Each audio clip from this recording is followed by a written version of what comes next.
Drug makers Merck and Eli Lilly are the latest to be investigated over their pricing methods. The U.S. Attorney's Office in Pennsylvania is looking into how the companies determine prices for certain drugs. And while that investigation begins, big pharma companies have been making the news with a series of mega mergers. In just 6 months, drug companies have spent $221 billion buying each other.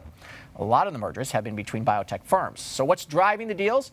Jeff Kraws is here from Crystal Research Associates. Jeff, welcome back to Arise Xchange. Good to be here. I just want to ask you first a quick question about this congressional investigation. Is there going to be a significant impact, do you think, on the pharma industry? I think there will be. Certainly what these companies, including Valiant, were trying to do, it was popular in the 90s, but nowadays no one wants to be paying more for their medicine. And when you're getting the majority of your revenue gains, 90% of your revenue gains coming from price increases on drugs that are old and not as good as new drugs, no one's happy about that. Yeah, it looks kind of like you're trying to recover. It looks bad. Okay, so we've had the tremendous amount of merger activity in the pharmaceutical industry. And the first question is it simply the pent-up demand that mergers and acquisitions across all industries was down for a few years? That, and you're still looking at an industry which is early in its consolidation. If you think about the number of telephone providers that you have, when you look at the pharma industry right now, while there's been a tremendous amount of consolidation, there is a long way to go, especially with pharma making inroads and buying biotech and buying some medical device companies. This merger potentially between Pfizer and Allergan, the valuation would be about $300 billion, would be one of the largest mergers ever of any industry. And you do own shares in Pfizer? I do own shares of Pfizer. Okay. You had mentioned that consolidation is a very early stage. Why do we need consolidation from an investor standpoint in the pharmaceutical industry right now anyway?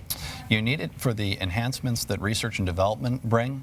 What they will gain is they will gain a new pipeline, they'll gain a new way of thinking, and for these big ships that need a lot of fuel, taking on new product pipelines and then streamlining them gives you a couple things. It'll give you an earnings boost because you can get rid of some of the fat and get efficiencies, and it'll give you a boost to your R&D to offset some of the generic competition that you're losing. If you look at the pharmaceutical industry and other industries, how does consolidation work out for the industries? Often it sounds good, but then there's all sorts of problems in combining companies.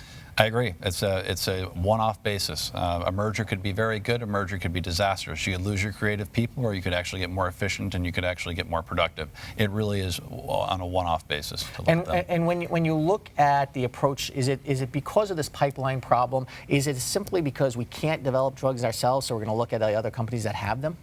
Well, it's not just, it is, but it's also the fact that the human body is a very complicated mechanism, and we've only cured one major disease in the last 70 years. So you're getting more and more treatments, but also you're getting more and more complications because of the fact the medicines are getting more powerful. And does Big Pharma feel the pressure, I take it is, from the startups in the biotech industry? They definitely do, and I expect consolidation to continue in the biotech industry. I expect consolidation to continue in the medical device industry, and certainly in the pharma industry. And then the flip side, cross-pollinate. And flip side for consumers, and does this put more government pressure on them?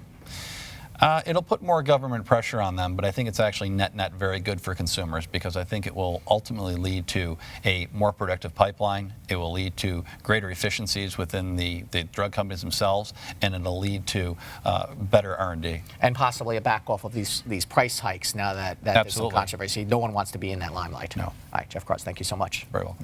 Coming up on Arise Xchange, who's out in the presidential debates and the presidential candidates' ideas on tackling student loan debt. Stay with us.